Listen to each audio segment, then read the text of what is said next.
Hello, everybody, and welcome to this is probably going to be a quick new game called The Sad Story of Emmeline Buns, is what I'm assuming is how you pronounce her name. So this is a free-to-play game on Steam, and I haven't done anything except push this. So is there anything else I can push here? Nope, so let's start a new game. Let's see what The Sad Story of Emmeline Buns is. My name is Toma Andrews, and I am the victim of identity theft. Alright, well, let's go through it. It's all Aunt Catherine's fault. Of course, most things are, according to Mom. Okay. Stealing Mom's favorite dress when they were both schoolgirls was bad enough, but stealing the name of her first and only daughter? Now that's a low that not many of us can sink to within our lifetimes. Damn. My name was supposed to be Amelia. Mom has always loved the name Amelia, though I don't know why. She wanted to call me Amelia if I was a girl, and Thomas if I was a boy, that's sort of generic, after her father. Oh, you know. And then Aunt Catherine ruined everything. Aunt Catherine fell pregnant with her first child around the same time my mom found out she was going to have me. Their due dates were also very similar, only a few weeks apart. Though Mom and Aunt Catherine have never been particularly close, they spend more time together during their twin pregnancies than they had done over the last decade. I think I missed a word there. They attended the same hospital, oh my god, for their checkups, and went to the same support group at the Civic Center. And their rocky relationship improved over complaints about bladder infections, morning sickness, and uncontrollable craving for anchovies, Mom, or smoked cheese, Aunt Catherine. And then Aunt Catherine stole my name. Aunt Catherine is 1 year younger than my mom, but she always got things first. That's what my mom told me. She was the first to have her period, to pierce her ears, and to have a serious boyfriend. She was the first to have a baby too. A baby girl. A girl called Amelia. Mom didn't know what to do. Having her dream name stolen away from her so suddenly, she had half a mind to confront Aunt Catherine about it, but didn't in the end. She'd only just begun to repair her relationship with her sister, and she didn't want to ruin it. But she was still annoyed. Fair enough, she still is. Oh, man, salty. Salty, Mom, salty. Mom could have called me Amelia anyways, but the name didn't feel special to her anymore, not when Aunt Catherine had used it. In the end, after much deliberation, Mom decided to go— I feel like Mom isn't always capitalized. Anyways. Mom decided to go with her second option, Thomas. Since I was a girl, however, Thomas was out of the question. Was there a female variant of Thomas then? Thomasina, Thomasandria, Thomasetta? Maybe not. There was Toma, however, Toma Andrews, and that's how I got my name. Then why is this a sad story about Emmeline, what was it? Emmeline Burns. Oh shit. Oh well. Huh. My name isn't really mine. Like clothes that are 2 sizes too big, it doesn't fit me properly. It never has. That's because it was never intended for me. If I'd been called Amelia, would my life have been any different? Would my life be any different? Would it change who I am? I don't know because I've never been an Amelia. Just Toma, the weird girl with the weird name. And my name isn't the only weird thing about me. Are you dead? Please tell me you're dead. Ever since I can remember, my mom has been obsessed with family history. She says it's like playing detective, peeking back into the past with only fragments of information, trying to find the truth. Mom took me to the library with her when I was small, so she could keep a watchful eye over my little blonde head while she delved into the annals of our family's long history. I've never seen that word before. There, she would spend hours and hours searching through the online databases and old archives on the hunt for articles about the Spencers or the Kendalls or the Lintons or the Becketts or the Bradfords. Fortunately, our family used to be pretty rich back in the day. Mom says it's a lot easier to research a family tree if you come from a wealthy background. There are more records kept— yeah, but they're not all true. There are more records kept on the comings and goings of the rich, as opposed to the street beggars and paupers. That's probably because of the money. Really? I mean, what else would it be? As soon as money is involved, people will pay attention to you. It was like that back in the 1700s, and it's exactly the same now. I remember that the floor of the library was hard, covered in dark green carpet that was uncomfortable and scratchy, and the walls were dull gray like the concrete blocks in the multi-story car park. That's not how you spell story, is it? Though Mom got me a library card, I always got bored within the first half hour or so. There are only so many times you can reread the volume of Goosebumps. Despite these inconveniences, however, I still found the stories Mum would tell me about my long-dead relatives interesting. The stories sounded like they came from the pages of a book, not real life, not history, my history. There were stories about my great-great-grandfather Zachary Kendall, who used to be a priest, but was fired from his post after he physically assaulted a member of the congregation while drunk on Christmas Day. What a legend. What a legend, Zachary Kendall. There were stories about my great-great-great-grandmother, Maribel Spencer, who ran away from home at the age of 15 to marry her middle-aged piano teacher, Roger Beckett. Get it? There were stories about my great-great-great-great aunt, Rose Bradford, who was rumored to be a witch and claimed she could cure any ache or illness with a sprig of holly. Lol. I don't know why, but these stories my mom told me of unknown people from unfamiliar times always resonated with me. Maybe it was because they weren't fictional characters or celebrities, but real people. My family. Part of me. It wouldn't be alive right now without I wouldn't be alive right now without Zachary Kendall, even if he did beat up a member of his congregation, and I wouldn't be alive without Maribel Spencer if she even if she did have a thing for older men who could play a semi-decent for Elise. In a way, I owe them. I owe them a lot. No, you don't. I suppose what they say is true. Blood really is thicker than water. False. And speaking of blood, the local library wasn't the only place my mom's investigations led her. Oh no. That was just the tip of the iceberg. She used to take me to cemetery. Okay, cemeteries a lot. Not just this cemetery, Barrowby All Saints, but cemeteries all across Lincolnshire. Oh, you're British, or you're from England. That would explain so much. I'm imagining like a young woman in like the Midwest. No. This is actual old school. Okay, but cemeteries all across Lincolnshire. Is that how you say it, Lincolnshire? Okay. And sometimes even further afield to Yorkshire or Lancashire? Lol. The thing about family history is, if you get obsessed with it like Mum, birth certificates and death certificates stop being enough. You want to see real evidence of your ancestors' past lives for yourself. Hence, the graveyards. Lots and lots of graveyards. Every weekend, without fail, my mom would take... I'm assuming you don't have a dad, otherwise, like... IDK. Every weekend, without fail, my mom would take me on a trip to the graveyard, to a graveyard, searching for ancestors. Sometimes we turn it into a game. We challenge one another to see who could find Rose Bradford's final resting place the quickest. The winner got to choose what we'd listen to in the car on the way home. Being my mom's daughter, I hated her taste in music, and I was desperate to beat her. I got quite good at finding graves, if I do say so myself. Even though I was around 7 or 8 and my legs weren't long as my mom's, I was able to beat her 9 times out of 10. I used to think she was going easy on me. Now, I'm not so sure.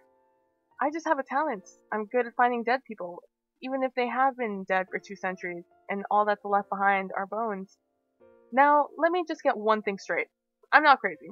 I don't think dead people call out to me or anything. I've never seen a ghost before, excluding the ones in horror movies. I guess it's just a coincidence. But it's a quite strange coincidence. Whenever I went into a graveyard with my mom, I just knew where to look, almost instinctively. My feet just happened to lead me to a tombstone, and via some strange skill I might have inherited from Rose Bradford, the self-proclaimed psychic, I was usually right. That might be why I'm so obsessed with cemeteries, even now. Just like some people prefer hot weather, others cold, I like graveyards. What a comparison right there. They remind me of my childhood, a fun time spent with my mom searching for my relatives. When I went out looking for graves with my mom, I was almost always right. Ever since I started attending St. Hugh's College, however, I've only ever felt wrong. Though I get good grades in most of my classes, I'm hopefully lost when it comes to anything beyond that. I have hardly any friends other than Hattie. Why is it always Hattie? Like, let's wait a second. Let's pause. Why is it always Hattie? Or Hottie, or whatever. I've heard that name for like a friend in like England a million times. What is it with Hattie? Is it short for something? Is that a real name? Anyways, let's go back. I have hardly any friends other than Hattie, and even she might turn against me if she knew how I felt about her. I'm nothing like Amelia Miller, who just so happens to be in the same form as me. What? I'm nothing like Amelia Miller, who just so happens to be in the same form as me. She's always surrounded by people. They all love her. Would they love me if I'd been called Amelia instead? I don't know. But I do know, even though it's unfair and ridiculous and I don't dislike Amelia, I'm still jealous of her. Her parents are still together, and her dad has a good job, and she has nice skin and pretty blue eyes, and she's incredibly popular. I, on the other hand, am awkward and shy, and I can't hold a conversation with anybody other than Hattie. That might be another reason why I like graveyards. There are a lot of people in them, but they can't bother me like they do in school. They're dead, and that's perfectly fine by me. As the saying goes, dead men tell no tales. They only leave tales behind, which we can examine as we see fit. That's why I came to Barbary All Saints this Friday. That's the cemetery, right? Instead of catching the bus to go to school, I just wanted some time off. A few moments where I can stop being myself, a person I've never liked. If only I had been born as Amelia, then my life would be so much better. And so the story begins. I would be so much better. I would be so much better. Sorry, I didn't see the italics there. The day is overcast for early. First of all, amazing. This is my first visual novel I've ever played myself, and I haven't seen anything about this, so I'm super excited. The day is overcast for early autumn, and a thick layer of fog creeps along the ground. The grass is wet with morning dew. I saw that. But the soil beneath it is firm and hard. I suppose that's to be expected. You wouldn't want to build a graveyard on marshland where people would run the risk of falling through the earth and into graves. I was thinking more that the bodies would float up, but to each their own.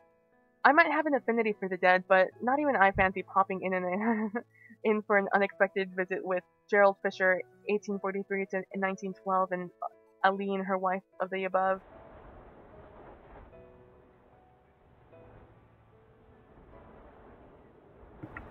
That scared the shit out of me. I was like, what is that loud noise? It's cold too. The wind shakes down my spine and I shiver. It isn't a rough wind though, instead a soft, brushing past my cheeks and through my hair in an almost apologetic manner. The leaves on the trees are dark green, some are already turning red and yellow, but the sun in the sky is obscured by clouds. Stop being so loud, I saw you. So everything looks gray. My feet crunch over the stray. Oh my god, this is creepy as fuck. I don't like graveyards, just FYI. My feet crunch over the stray leaves with every step I take, but that's the only sound I can hear. I have an irrational fear for zombie apocalypses. I had a dream almost every single night for 2 years about zombie apocalypses, so I don't like graveyards. Just me, the wind, and the leaves. Hello. As I walk through these well-trodden paths, I pause, examining each tombstone that catches my interest. I thought this was Amelia for a second, but I guess this is Toma, because of her eyes. Her eyes aren't blue. There's something strangely inviting about these old slabs of stone, almost as though they're greeting me, and why wouldn't they? I come here often enough. They should know me by now. Any other mother would probably find their only daughter's obsession with graveyards unsettling. Fortunately, my mom is just as weird as I am, so she doesn't question it. She must know if my love of graveyards is all her fault. Wrecked, Mom. Wrecked. Let me take a quick drink. I nod my head in recognition as I pass each tombstone. Alistair Doncaster, Irene Douglas, Charlotte Draper, Doreen Hughes, Abel Johnson, Genevieve Parsons, Audrey Wedgwood. I wonder about these people, reduced to nothing more than names and bones. What lives did they lead? Were they happy, sad, or merely bemused by all the coincidences which led them into being? For Alistair Doncaster, that happened in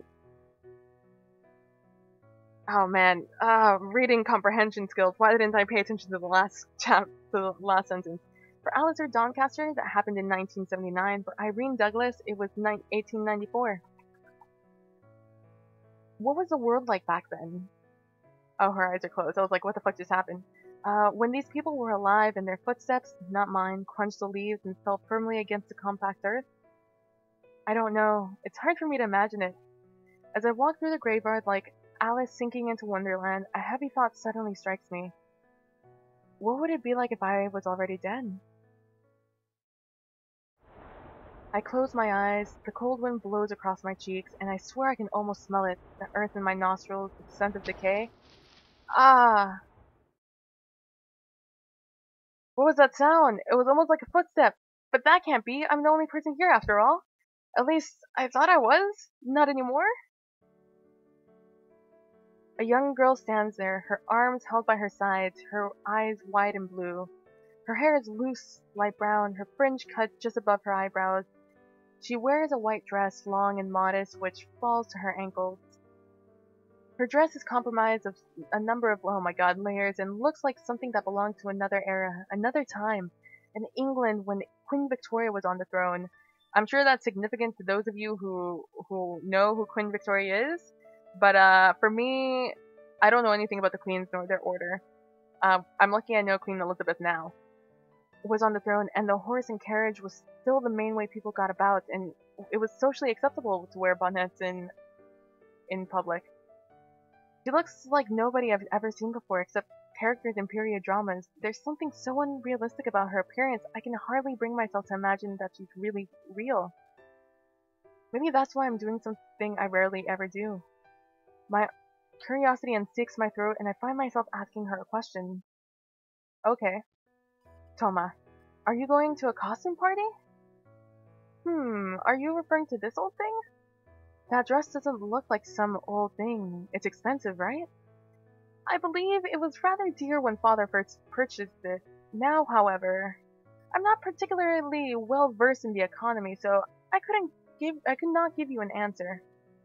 Father? What kind of girl calls her dad father? I don't know, the same person who calls their mother mum, I guess. Maybe I'm just biased because my dad vanished before I was ever born. Mum told me he couldn't cope with the commitment, which was quite funny, really, because he had no qualms about the commitment when he asked me to sleep with him. Oh, savage! But father sounds far too dated. And I haven't even touched the other stuff she said. Oh, the girl smiles. Her face remains pale and does not blush, but I can imagine blood coursing beneath her cheeks all the same. She gives an impression of blushing, even though she does not. I suppose most people would use dad nowadays. Forgive me. I'm not familiar with such a phrase, and it sounds quite peculiar to me. And the plot thickens. My questions only seem to invite more questions, and I find myself drawn toward this strange girl despite myself. I want to know who she is. I want to understand her. By the way, I'm loving Toma's, haircut. 10 out of 10. It must be this feeling, this desperate thirst for hidden knowledge which encouraged Mom to track down what now remains of Zachary Kendall, Maribel Spencer, Rose Bradford, and the rest. So, I have not seen you around Barrowby before. Do you live here? I have lived here a very long time, but you don't look much older than me. I will be 15 years old this December. At least, I should be. She's 14 too. You're 14?! Go fuck yourself! You say that you've lived here for a long time, but I've never seen you before. You don't go to St. Hugh's, do you? She shakes her head. So, what school do you go to? Ruskin? Sandon? Not Walton Girls. She shakes her head again. Then, are you homeschooled? That would explain what she's doing in this graveyard at 20 past 8 on a Friday morning, wearing such a strange outfit. She might as well have fled from one of those ye olde fashioned photography parlor places. I suppose I was homeschooled, yes. I have never been to school before. I used to have Ellie, but I have not seen her in some time. Ellie? A private tutor? Something like that, yes. She was rather strict. She got so angry when I escaped from her stuffy old history lessons and hid over Linton's estate. She smiles a soft, gentle smile like an old woman with rheumy eyes. I'm assuming that's how you pronounce that word.